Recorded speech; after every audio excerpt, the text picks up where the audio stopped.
সত্যিকারের সৌন্দর্য, অনেক নিদর্শন জিনিস। এখানে পার্কগুলো অনেক সুন্দর।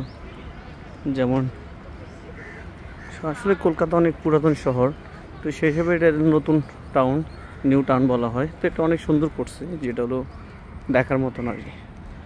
সব জায়গায় শুধু নিজেদের জন্য করলে হয় না, কিছু মানুষের জন্য করতে হয়, যেটা এরা করছে। সেটা আমরা আসলে পিছিয়ে আছি এদের ক্ষেত্র থেকে অনেক দূরে। এই মাঝখানে যে রিসোর্ট দেখা যায় সেটা বাংলোর, অনেকে এখানে থাকে। একটা বিমান দেখা যাচ্ছে, এটার উপর দিয়ে যাচ্ছে, সুন্দর একটা বিমান। আসলে সব মিলে ওয়েদারটা, পরিবেশ অনেক ভালো, দেখতে অনেক সুন্দর জায়গাটা। বাচ্চারা খেলার জন্য সাইকেল আছে, বসার জন্য সব প্লেস A to Z মিলে আসলে ক্লিনই বলা যায়।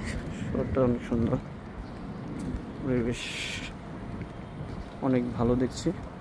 এখানে আসলে পর্যটক শুধু বাংলাদেশ থেকে আসছে তা না, সারা পৃথিবী থেকে আসে অনেক পর্যটক আমরা দেখি এখানে।